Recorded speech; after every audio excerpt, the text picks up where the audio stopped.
ಕಾಂಗ್ರೆಸ್ ಹೈಕಮಾಂಡ್ನ ಕೈ ಸೇರಲಿದೆ ಶಾಸಕರ ರಿಪೋರ್ಟ್. ಎಂಎಲ್ಎಗಳು ಏನಂತಾರೆ ಅನ್ನೋ ವರದಿ. ಶಾಸಕರ ಅಭಿಪ್ರಾಯವನ್ನ ಸದ್ಯ ರಣದೀಪ್ ಸಿಂಗ್ ಸುರ್ಜೇವಾಲಾ ಸಂಗ್ರಹಿಸ್ತಾ ಇದ್ದಾರೆ. ಇವತ್ತು ಮತ್ತು ನಾಳೆ ಅಭಿಪ್ರಾಯವನ್ನ ಸಂಗ್ರಹ ಮಾಡ್ತಾರೆ ಸುರ್ಜೇವಾಲಾ, ರಾಜ್ಯ ಕಾಂಗ್ರೆಸ್ ಉಸ್ತುವಾರಿ.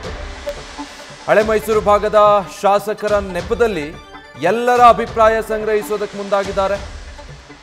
3 ದಿನಗಳ ಕಾಲ ಶಾಸಕರ ಅಭಿಪ್ರಾಯ ಸಂಗ್ರಹಿಸೋದಕ್ಕೆ ಪ್ಲಾನ್ ಮಾಡಿದ್ದಾರೆ. ಅಭಿಪ್ರಾಯ ಸಂಗ್ರಹಿಸಿ ದೆಹಲಿಗೆ ಕೊಂಡೊಯ್ತಾರೆ ಸುರ್ಜೇವಾಲಾ. ಡೀಟೇಲ್ಸ್ ಕೊಡ್ತಾರೆ ಹರೀಶ್, ಲೈವ್ ನಲ್ಲಿ ಜಾಯ್ನ್ ಆಗ್ತಾ ಇದ್ದಾರೆ. ಹರೀಶ್, ಈಗಾಗಲೇ ಸುರ್ಜೇವಾಲಾ ಏನು ಶಾಸಕರ ಜೊತೆಗೆ 1-to-1 ಚರ್ಚೆ ನಡೆಸ್ತಾ ಇದ್ದಾರೆ. ಎಲ್ಲ ಕಾಂಗ್ರೆಸ್ ಶಾಸಕರ ಅಭಿಪ್ರಾಯ ಹೈಕಮಾಂಡ್ಗೆ ವರದಿ ಸಲ್ಲಿಸೋ ಲೆಕ್ಕಾಚಾರನ?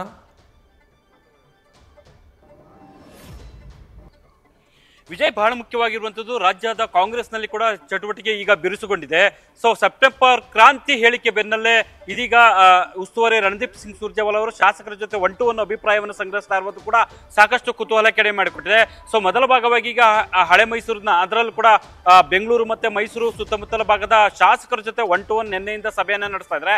ನಿನ್ನೆ 7 ಜನ ಶಾಸಕರ ಜೊತೆ ಸಭೆ ನಡೆಸಿದ್ದಾರೆ. ಅದರಲ್ಲೂ ಮುಖ್ಯವಾಗಿರುವಂತದ್ದು BR ಪಾಟೀಲ್ ಅವ್ರ ಜೊತೆ ಮುಖ್ಯವಾಗಿ ಸುಮಾರು 40 ನಿಮಿಷಗಳ ಕಾಲ ನಿನ್ನೆ ಚರ್ಚೆ ನಡೆಸಿದ್ದಾರೆ. ಇವತ್ತು 20 ಜನ ಶಾಸಕರ ಜೊತೆ ಸುದೀರ್ಘವಾಗಿ ಬೆಳಗ್ಗೆ 10 ಗಂಟೆಯಿಂದ ಸಂಜೆ 6:30ವರೆಗೂ ಕೂಡ 1-to-1 ಸಭೆಯನ್ನು ನಡೆಯುತ್ತೆ. ಅದರಲ್ಲಿ ಮುಖ್ಯವಾಗಿರೋ CP ಯೋಗೇಶ್ವರ್ ಆಗಿರ್ಬೋದು, ಬಾಲಕೃಷ್ಣ ಆಗಿರ್ಬೋದು, ಇಕ್ಬಾಲ್ ಹುಸೇನ್, ಇವರೆಲ್ಲರೂ ಕೂಡ ಏನು ಅಭಿಪ್ರಾಯವನ್ನು ವ್ಯಕ್ತಪಡಿಸ್ತಾರೆ ಸುರ್ಜೇವಾಲಾ ಮುಂದೆ ಇವತ್ತು ಅನ್ನುವಂಥ ಸಾಕಷ್ಟು ಕುತೂಹಲಕ್ಕೆ ಎಡೆ ಮಾಡಿಕೊಟ್ಟಿದೆ. ಸೊ ನಾಳೆನೂ ಕೂಡ ಶಾಸಕರ ಅಭಿಪ್ರಾಯವನ್ನು ಸಂಗ್ರಹ ಮಾಡ್ತಾರೆ. ಎಲ್ಲಾ ಶಾಸಕರ ಜೊತೆ ಸುದೀರ್ಘವಾಗಿ ಕೂಡ ಕ್ಷೇತ್ರದ ಅಭಿವೃದ್ಧಿ, ಗ್ಯಾರಂಟಿ ಯೋಜನೆಗೆ ಸಂಬಂಧಪಟ್ಟಿದ್ದು, ಅನುದಾನಕ್ಕೆ ವಿಚಾರಕ್ಕೆ ಸಂಬಂಧಪಟ್ಟಂಗೆ, ಮತ್ತೆ ಸಚಿವರ ಕಾರ್ಯವೈಖರಿ, ಸೊ ಪಕ್ಷ ಸಂಘಟನೆಗೆ 10 ಹಲವು ರೀತಿಯಲ್ಲಿ 10 ಹಲವುಗಳ ಆಯಾಮದಲ್ಲಿ ಕೂಡ ಪ್ರಶ್ನೆಗಳನ್ನ ಕೇಳ್ತಾರೆ. ಆ ಎಲ್ಲಾ ಪ್ರಶ್ನೆಗಳ ಸಂಪೂರ್ಣ ಉತ್ತರಗಳ ಒಟ್ಟನ್ನು ಕ್ರೋಢೀಕರಿಸಿಕೊಂಡು ಸೊ ಸುರ್ಜೇವಾಲಾ ಅವರು ನೇರವಾಗಿ ವರದಿಯನ್ನು ನಾಳೆ ಸಂಜೆ ಹೈಕಮಾಂಡ್ಗೆ ತಲುಪಿಸ್ತಾರೆ ಅನ್ನುವಂಥ ಮಾತುಗಳು ಕೂಡ ಕೇಳಿ ಬರ್ತೈತೆ. ಹಾಗಾಗಿ ಎಲ್ಲೋ ಒಂದು ಕಡೆ ಕಾಂಗ್ರೆಸ್ನಲ್ಲಿನ ಬೆಳವಣಿಗೆಗಳು, ಇತ್ತೀಚಿನ ಬೆಳವಣಿಗೆಗಳು ಸಾಕಷ್ಟು ಕುತೂಹಲ ಮೂಡಿಸಿರುವ ಬೆನ್ನಲ್ಲೇ 1-to-1 ಚರ್ಚೆ ನಡೆಸ್ತಾ ಇರುವಂಥದ್ದು ಒಂದಷ್ಟು ಪ್ರಶ್ನೆಗಳನ್ನ ಕೂಡ ಸಹಜವಾಗಿ ಹುಟ್ಟು ಹಾಕಿರುವಂಥದ್ದು. ಅಂದ್ರೆ ಸರ್ಕಾರದ ಸಂಪೂರ್ಣ ಮಾಹಿತಿಯನ್ನ ಹೈಕಮಾಂಡ್ಗೆ ತಲುಪಿಸುವಂತ ಒಂದು ಪ್ರಯತ್ನದ ಭಾಗವಾಗಿ ಈ ರೀತಿ 1-to-1 ಶಾಸಕರ ಜೊತೆ ಅಭಿಪ್ರಾಯವನ್ನ ಸಂಗ್ರಹಿಸ್ತಿದ್ದಾರಾ ಅನ್ನುವಂಥ ಪ್ರಶ್ನೆ ಸಹಜವಾಗಿ ವ್ಯಕ್ತ ಆಗ್ತದೆ.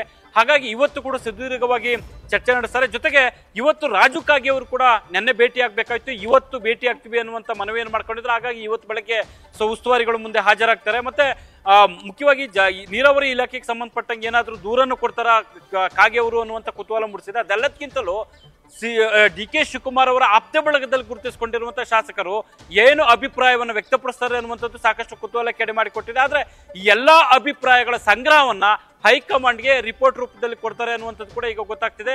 ಎಲ್ಲಾ ಶಾಸಕರ ಅಭಿಪ್ರಾಯಗಳನ್ನ ಲಿಖಿತವಾಗಿ ದಾಖಲಿಸಿಕೊಳ್ತಿರುವಂತಹ ಸುರ್ಜೇವಾಲಾ ಅವರು ಅಂತಿಮವಾಗಿ ಹೈಕಮಾಂಡ್ ನಾಯಕರಿಗೆ ಲಿಖಿತ ರೂಪದಲ್ಲಿ ಕೂಡ ವರದಿಯನ್ನು ಕೊಡುವಂತ ನಿಟ್ಟಿನಲ್ಲಿ ಕೂಡ ಈಗ ಮುಂದಾಗಿರುವಂತದ್ದು. ವಿಜಯ್, ನ್ಯೂಸ್ ಫಸ್ಟ್ ನಿರ್ಭೀತಿಯಿಂದ ನಿಮ್ಮ ಪರವಾಗಿ.